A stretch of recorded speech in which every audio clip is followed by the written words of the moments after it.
अर्चनीय वंदनीय संत समाज, धर्म प्रेमी बंधुओं, श्रद्धा मूर्ति माँ बहनों,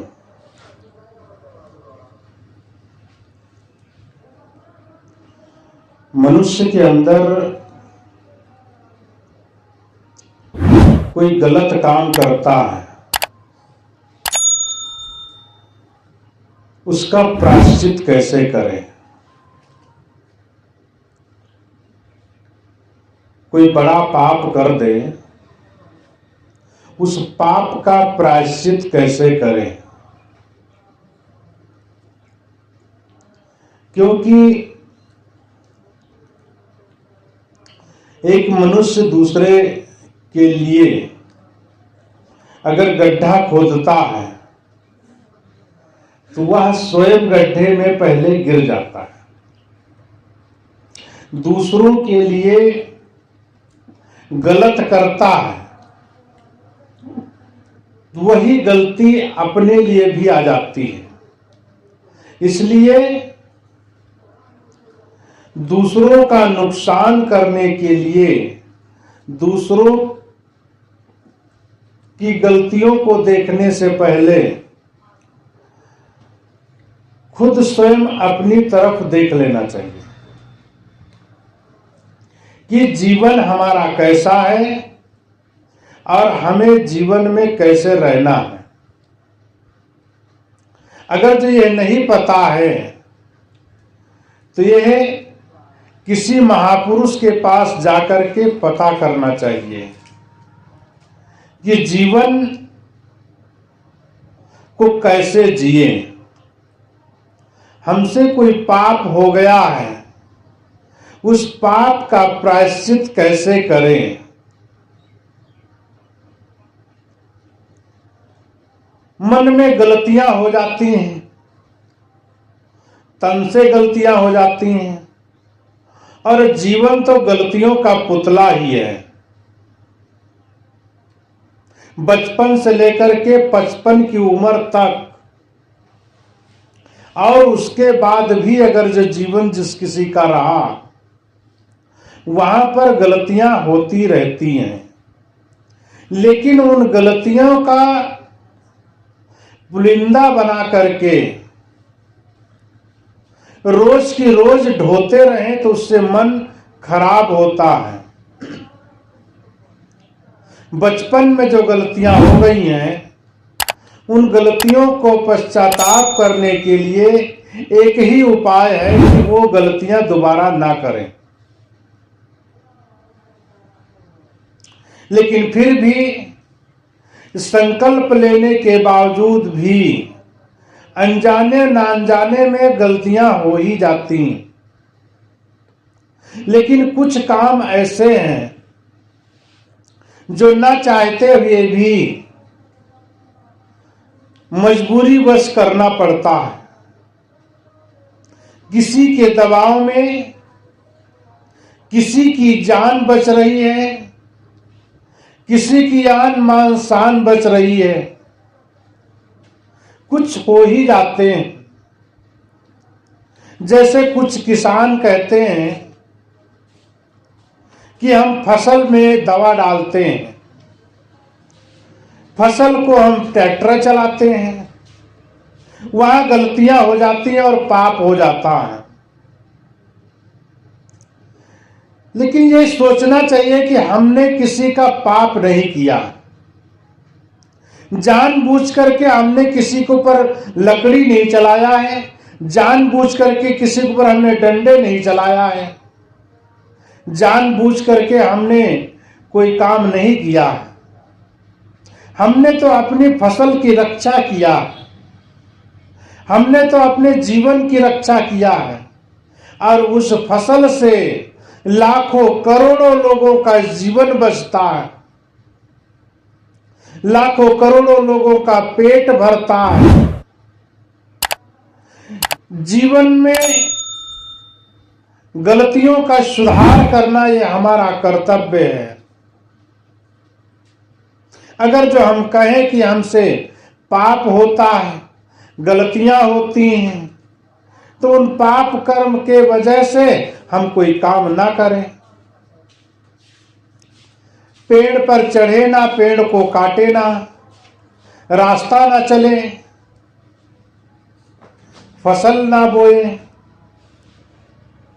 खेती ना करें, व्यापार ना करें। तो इससे मतलब है कि आप धर्म के आड़ में धर्म की दुहाई दे करके अपने आप को आलसी बना रहे हैं, कायर बना रहे हैं। और आलसी कायर व्यक्ति कभी भक्ति नहीं कर सकता। जीवन में भक्ति ही एक ऐसी युक्ति है जो जीवन से मुक्ति दिला सकती है, दुर्गुणों से मुक्ति मिल सकती है, पापाचार से मुक्ति मिल सकती है। अपने अगर आचरण शुद्ध हो गए, अपना आहार विहार शुद्ध हो गया, कर्तव्य शुद्ध हो गया, जीवन का आधा अंग सही हो गया। इसलिए पापों का प्रायश्चित करना कर्म के ऊपर नहीं है। सदगुरु कबीर साहब कर्म पर जोर देते हैं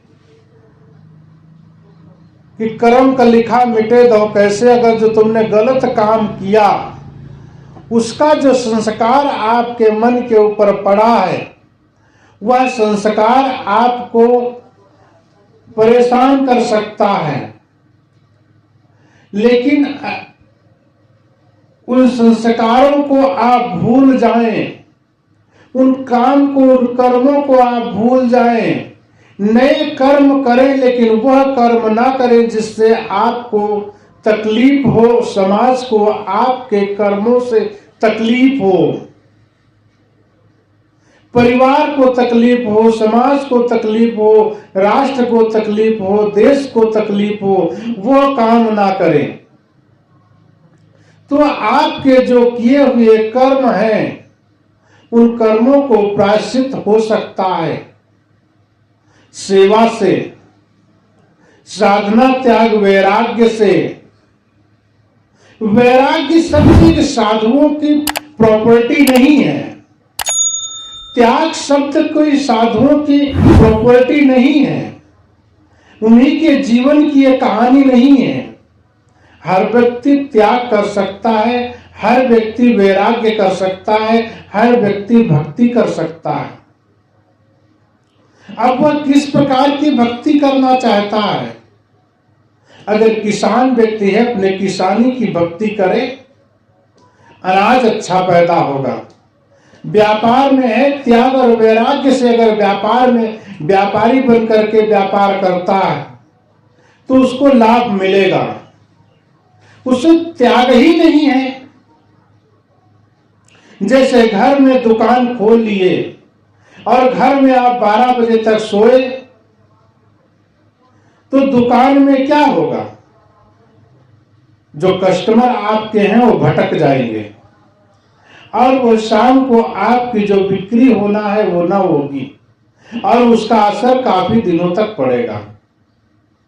इसलिए समय से सब काम करें, त्याग करें, घर के मोह को त्याग करें, परिवार के मोह को त्याग करें। जिस दिशा में आप लगे हैं उस दशा को बदलने के लिए तत्पर रहें,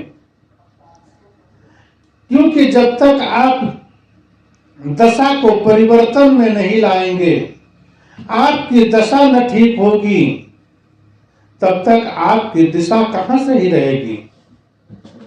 इसलिए आपका सही ज्ञान, सही चरित्र, सुंदर व्यवहार जीवन में मिठास लाता है। इसलिए अपने कर्तव्य से आप पीछे ना हटें। अगर जो आप अपने कर्तव्यों से पीछे हट जाते हैं तो जीवन का बहुत बड़ा काम पीछा हो जाता है। जीवन बहुत दूर आप जीवन से हट जाते हैं, इसलिए अपने कर्तव्य से विमुख ना हो। जहां पर जिस तरीके से जिस हैसियत में है आप, वहां पर आप त्याग और वैराग्य की साधना करें। मैं वैराग्य एक साधुओं की प्रॉपर्टी नहीं मैं कह रहा था, उन्हीं के जीवन की बात नहीं है कि वैराग्य वही कर सकते हैं। वैराग्य का मतलब है जिसमें राग ना हो, राग रहित कर्म, राग रहित जीवन, राग रहित पूरे की पूरी परंपरा, राग रहित परिवार में जीने की कला वैराग्य कहलाता है। जिस किसी में राग ना हो, कोई काम करने चले उसमें राग ना बनाए, जीवन जिए राग ना हो। वैराग्य का मतलब ये नहीं है कि आप घर परिवार, दुकान व्यापार, पत्नी बच्चों को छोड़ करके आप जंगल में बैठ जाएं और बोले मैं त्यागी हो गया, बोले मैं वैरागी हो गया। घर परिवार को छोड़ना सरल है, लेकिन घर में रह करके, परिवार में रह करके, समाज में रह करके अगर कोई साधक साधना करता तो आप त्यागी कहलाएगा, वैरागी कहलाएगा। लेकिन साधु की बात एक अलग है, संत की बात एक अलग है। संत हृदय नवनीत समाना, संत का हृदय सरल होता है, उसके जीवन में राग द्वेष कला कल्पना की कोई गुंजाइश नहीं है। अगर जो है तो वह संत की दशा पे नहीं है, वह संत की दिशा में चल रहा है। दशा नाम ठहरना, संत होना, संत बनना और संत की दशा पर टिके रहना। पैसा कमाना सरल है, लेकिन आपके पास पैसा बना रहना यह कठिन है। पद पाना सरल, लेकिन पद पे रहना कठिन है। जिस तरीके से आप अपने हेल्थ को कम कर सकते हैं, कुछ दिन उपवास रह के कुछ दिन आप योग कर लेंगे, कुछ ना खाएंगे, आपका शरीर घट जाएगा। लेकिन वह स्थिति बराबर बनी रहे यह कठिन है। उपवास आप रह सकते हैं, मन में संकल्प कर लिया आज मुझे नहीं खाना है, बहुत सरल है। हठ एक बहुत सरल उपाय है, क्योंकि हठ में त्याग नहीं है। हठ एक संकल्प है, उस मन से संकल्प किया कि आज मुझे यह नहीं खाना है, आज मुझे यह काम नहीं करना, आपने संकल्प कर लिया और वो संकल्प शक्ति मजबूत कर लिया और संकल्प आपका चलता रहा। लेकिन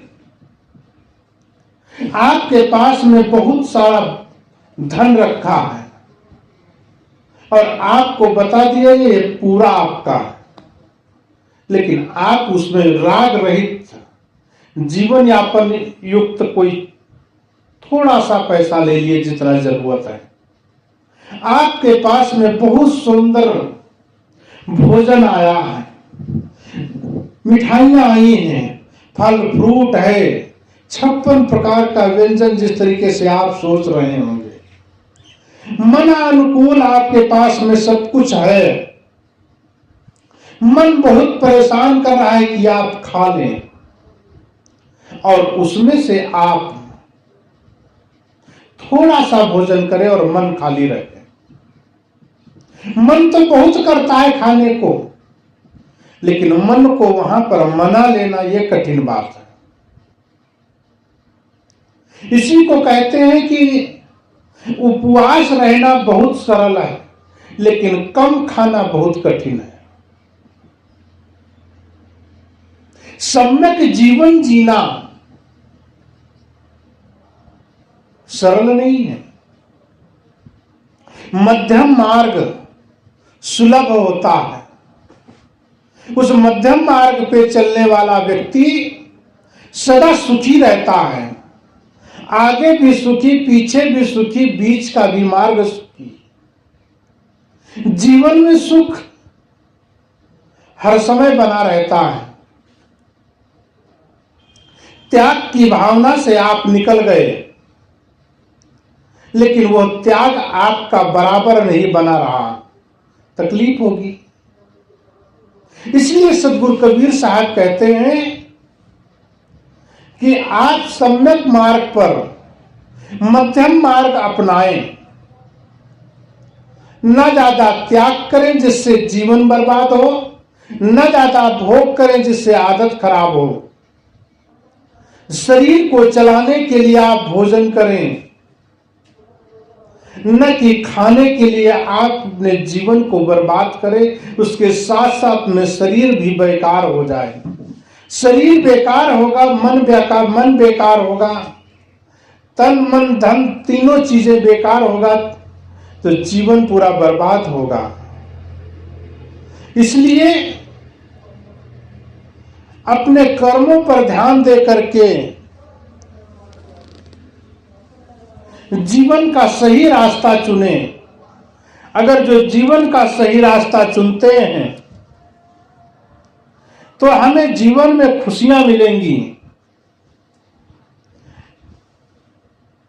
और वो खुशियां आपकी हमेशा आपके साथ रहेंगी। क्षणिक सुख, क्षणिक लाभ ये सदा नहीं रहता है। इसलिए कर्म करो, लेकिन कर्म उचित करो, जिससे आपके जीवन में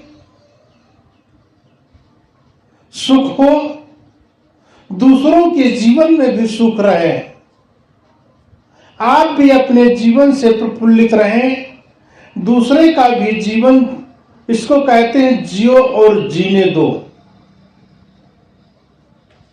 लेकिन आप कर्म से विमुख हो जाएं, आप अपने धर्म से विमुख हो जाएं, तो आप अपने जीवन से भी विमुख हो सकते हैं।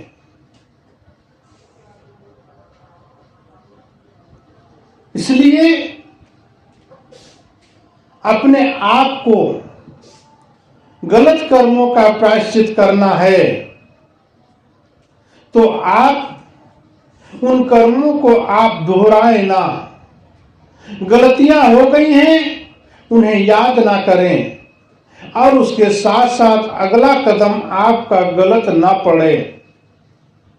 अपने मन को सत्संग, साहित्य, सद्ग्रंथ, त्याग, तपस्या, वैराग्य के तरफ मोड़ लें। इससे आपके द्वारा गलत काम नहीं होगा, आपके द्वारा गलत सोच भी नहीं सोची जाएगी, और जब मन में गलत विचार नहीं होंगे, मन में गलत कार्य कहां से आएंगे? और ये हमारे हाथ और पैर जो कर्म इंद्रियां हैं, क्यों उठेंगी? मन से ही जब तक चित्त में चिंतन नहीं होगा, मन में संकल्प विकल्प नहीं होगा, बुद्धि निश्चय नहीं करेगी, तब तक हमारी इंद्रियां क्यों कार्य करेंगी? इसलिए चित्त के चिंतन को ही वहीं पर समाप्त कर दो, वो जो चिंतन है आपका गलत तरीके से, वो चिंतन को हटा करके भक्ति के चिंतन में लगा दो, वैराग्य के चिंतन में लगा दो, सदग्रंथ के चिंतन में लगा दो, सदगुरु के चरणों में चिंतन लगा दो, तो आपके कार्य सफल हो जाएंगे और आपका जीवन धन्य हो सकता है। अगर जो आपने जीवन को धन्य बनाना चाहो तो ऐसे कार्य करो जिस कार्य में आपको सुख मिले और दूसरों को जीने की राह मिले। उन कदमों पर चलने का लोग साहस करें। इसलिए कर्मों को प्रायश्चित करने का सबसे सरल तरीका, उस तरीका को अपना करके अपने जीवन को सुचारू रूप से चला सकते हैं। अपने मन को केवल थोड़ा सा मोड़ना है। जिस तरीके से नहर जा रही है, अगर जो आप नहर के सामने बंद बना करके नहर के पानी को बंद करना चाहते हैं तो नहर टूट जाएगी। नहर का आगे पानी नहीं जाना देना चाहते हैं तो आपको नहर के पास में दूसरे दूसरे नाले कई खोदना पड़ेगा। 2-4 नाले बना दीजिए, आपका वो पानी सामने में जाना रुक जाएगा, आपका बांध नहीं टूटेगा, आपकी साइड नहीं खुलेगी और वो नाले कहीं दूसरी जगह जा करके अच्छी जगह पर, जहां पर फसलों की पानी की जरूरत है फसलों को, वहां पर मोड़ दें। जहां पर पानी नहीं जाता वहां पर जाकर के मोड़ दें तो उनका नुकसान भी नहीं होगा और अगले का फायदा भी हो जाएगा। इसी तरीके से हमारा मन को अचानक अगर मोड़ना चाहें, किसी कोई पहले से कार्य कर रहा है उसको अचानक अवरुद्ध करना चाहेंगे तो मन में टकराहट पैदा हो जाएगी, मन में मलिनता पैदा हो जाएगी और मन में गांठें बन जाएंगी। इसलिए मन को अगर मोड़ना है तो डायरेक्ट मन को ना मोड़ें, उस मन को कहीं भक्ति में लगा दें, कहीं सदग्रंथ पढ़ने में लगा दे, सेवा में लगा दे, साधना में लगा दे, वैराग्य में लगा दे, तो वह आपका मन जो गलत कार्य कर रहा था वो ना करके इधर मुड़ जाएगा तो वह आपका मन टूटेगा नहीं। और जब मन नहीं टूटेगा तो आपका जीवन धन्य हो जाएगा, आपका जीवन सुधर जाएगा। और जो जीवन सुधर गया तो जहां पर आप रहते हैं वे लोग आपको भगवान क्यों ना कहेंगे, वे लोग आपको देवता क्यों ना कहेंगे। आप ही देवी ब्रह्मा है, आप ही विष्णु है, देवी हैं, देवता हैं, लेकिन देव तुल्य कार्य करेंगे तब। आप कहलाना चाहते हैं देवता, काम करते हैं दानव का। महापुरुष बनना चाहते हैं, लोग हमें अच्छा कहें, आप अपने आप को देवियां समझना चाहती हैं। लेकिन देवी देवता महापुरुष समझने करने और लोगों के मुख से सुनने से पहले जब तक हम बनेंगे नहीं, अंदर से होना तो बाद की बात, पहले बन ही लो। अगर बन जाते हो तो अंदर से हो भी जाओगे। पहले व्यक्ति बनता है फिर होता है। अगर जो व्यक्ति मन के अंदर में संकल्प ले लिया, वह संकल्प बलिष्ठ हो गया अंदर से, उसके अंदर त्याग की भावना आ गई तो वह अपने कदम को बढ़ा करके अपने कार्यों को करते करते जीवन के वह ऊंचाई पर पहुंच जाता है जिस ऊंचाई को उसने संकल्प लिया था। इसलिए संकल्प हो हमारा, हम इंसान बनेंगे, इंसान बन गए तो भगवान भी बन जाएंगे। भगवान बनने के लिए कोई बहुत बड़ा काम नहीं करना, इंसानियत को बरकरार रखना है, अपने अंदर हैवानियत को खत्म करके अपने अंदर के दुर्गुण को खत्म कर देंगे। इंसानियत अगर जो अपने इंसानियत ला ले, इंसान अगर जो अपनी इंसानियत को ना छोड़े, तो उसे भगवान कहने के लिए लोग तत्पर हैं। आपके चरण छूने के लिए लोग तत्पर हैं, लेकिन आप अपने आचरण को सही करिए। आचरण सही हो जाएंगे तो लोग चरण छूने के लिए तरस रहे हैं। आप काम तो करिए, लोग पीछे से पूरा जनसैलाब खड़ा हो जाएगा। आप अकेले नहीं हैं, आपके साथ भीड़ है। आप सिर्फ शुरुआत कीजिए। शुरुआत करने से पहले संकल्प और समर्पण मजबूत रहेगा तो आपके कार्य में सफलता आपके चरण चूम लेगी। अगर जो सफलता चाहते हैं तो समर्पण और सहयोग की भावना, त्याग की भावना, श्रद्धा के पूर्वक जीवन जिए और जिस कार्य के प्रति अपना लगन लगाए वह कार्य के पूरा कर करके ही छोड़े। ऊंच नीच, छोटा बड़ा, हानि लाभ जीवन में होता है। उस अनुकूल प्रतिकूल की भावनाएं उपद्रव करती हैं। उन भावनाओं को दूसरे के सम्मान दें और अपनी भावनाओं को वहां पर मिलाएं। इससे जीवन का बहुत बड़ा लाभ होगा और आपका जीवन, आपके कर्मों का जो प्रायश्चित है वह सरल तरीके से हो जाएगा, जो आप कभी ना करेंगे। ऐसे जीवन जिए। इस जीवन से हर व्यक्ति को लाभ मिलेगा, इस जीवन से हर व्यक्ति को सुख मिलेगा।